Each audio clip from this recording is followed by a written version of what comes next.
Assalamualaikum. My name is Nurushara binti Bakri. Today, my group and I want to present about risk management process for thief goods and environmental. First, I want to explain about step 1, which is identifying the existing and potential risks. In this step, there are peril, hazard, loss, sources, and identification tools. Peril for thief good is housebreaking, shoplifting, and pickpocketing. Meanwhile, for environmental is bacteria, virus, and haze. This thing happened because of the hazard, which is lack of safety control, no alarm, lack of CCTV, and street light problem for thief good.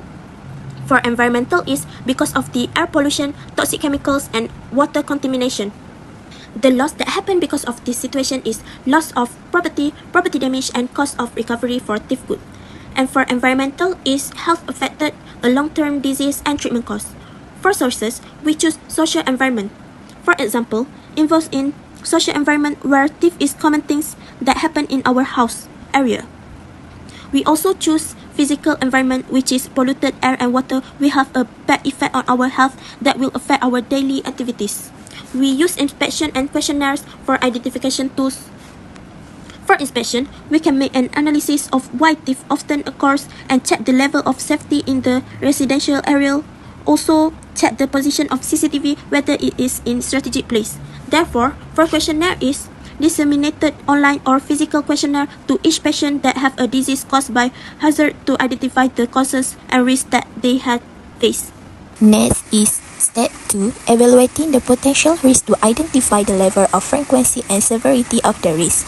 There are two risks, which is theft of goods and environmental pollution.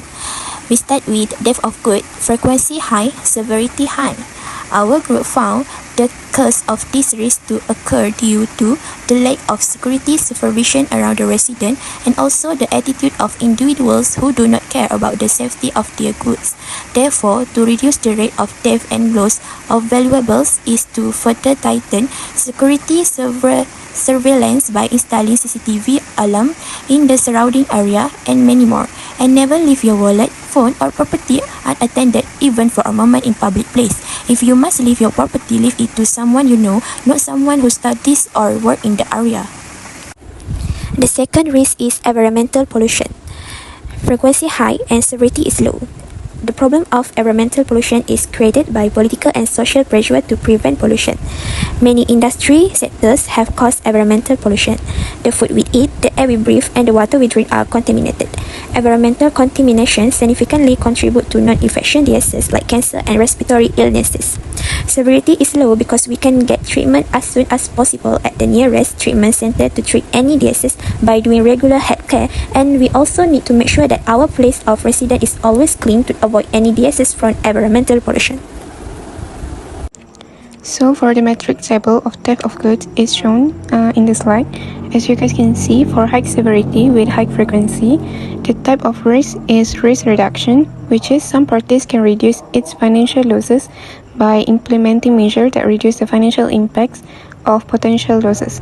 As example, the security system needs to be enhanced and reinforcing entry points with secure locks or gate to avoid theft. For the low severity with high frequency, the risk that has been applied is risk retention and risk reduction.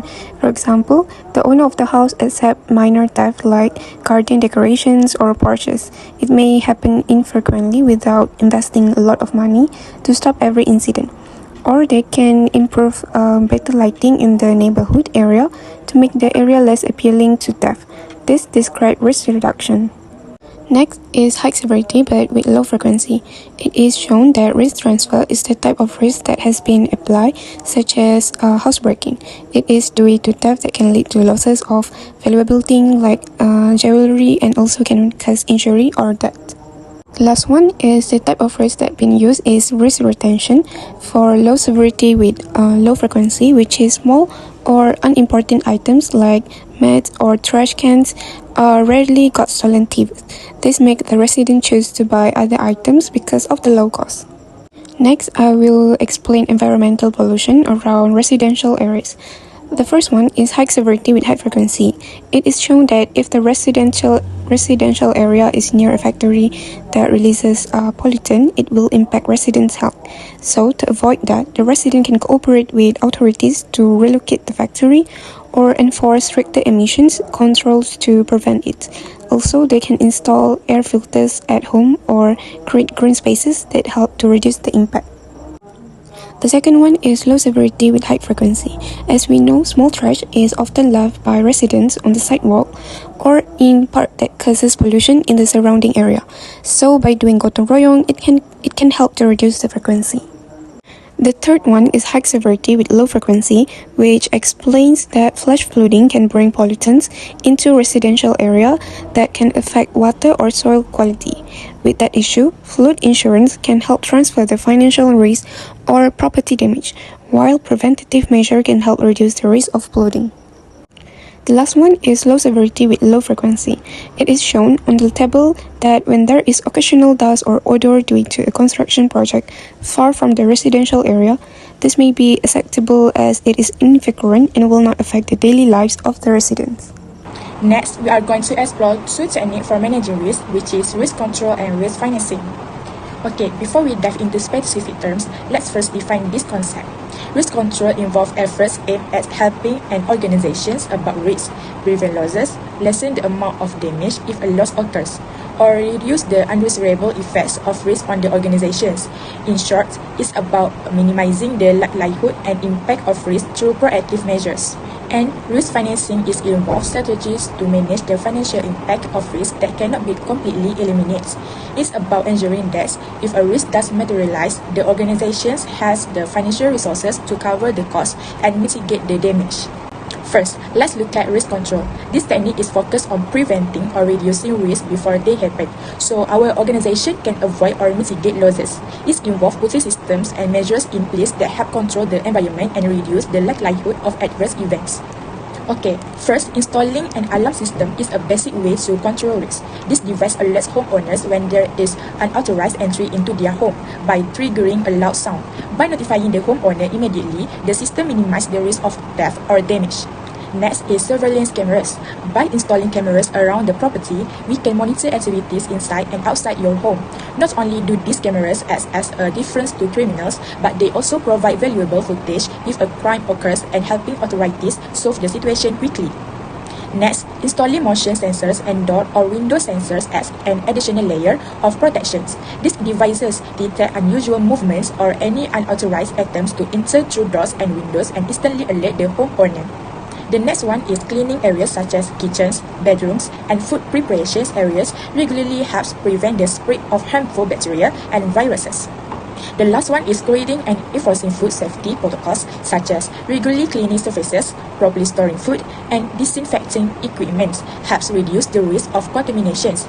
This proactive approach ensures that food is safe for consumption and reduces the risk of foodborne illnesses. Now let's turn to risk financing. While risk control focuses on preventing and mitigating risk financing is about managing the financial consequences of those risks that cannot be completely avoided. Sometimes, no matter how well we manage risk, the consequences certain financial events can still have a significant impact. Risk financing ensure that if this risk materialize, you have the resources to cover the cost. So our group used theft insurance because it is one of the most common ways to finance risk is through insurance. Theft insurance, for instance, help protect us from losses due to theft, break-ins, or even armed robbery. This type of policy covers the loss or damage to property and can also include coverage for damages. If a break-in happens, theft insurance helps to recover financial losses and repair damage. Another key area where risk financing is applied is in health insurance. Health insurance helps manage the financial impact of medical risks such as illness, hospitalization, or accident. It can cover a range of costs from routine doctor visit to the expensive treatments required for serious illnesses. By having health insurance in place, we can avoid the financial burden of medical expenses and ensure that necessary treatments are accessible without crippling costs. For my part is step 4. Step 4 is selecting and implementing the risk management program. Select the best technique by using a risk matrix table according to frequency and severity of potential risks. I think improve security measures against theft of goods and stricter environmental protection measures, which is risk control. So, as we see on risk matrix table, we choose high frequency and high severity, which mean loss prevention and loss reduction are possible. Then, explain the impact of the technique on financial and non-financial aspects towards your risk.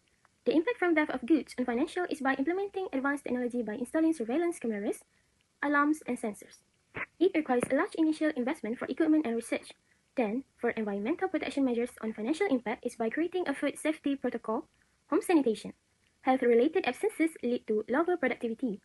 This will increase overall operational efficiency and the company's bottom line.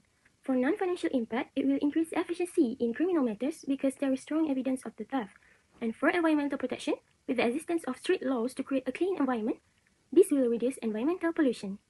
Hi, Assalamualaikum. I am Nik Asha Sofia binti Nik Karudin, and today I want to present about evaluating, reviewing and controlling for theft of goods. The first one is evaluating. First, you can conduct a risk assessment to identify most areas that are susceptible to theft, whether internal, which is employee, or external, which is shoplifting or burglary. The second one is review theft incidents over time to detect patterns such as times or day, location within the facility or specific product target. For reviewing, the first one is examine current policies related to theft, including access control, surveillance system, and employee conduct to ensure policies are clear, well documented, and regularly updated. The second one is review procedural responses to theft, such as incidents reporting and investigation process. For controlling, the first one is restrict access to sensitive areas and hide values item and utilizing key cards, biometric scan, or lock system.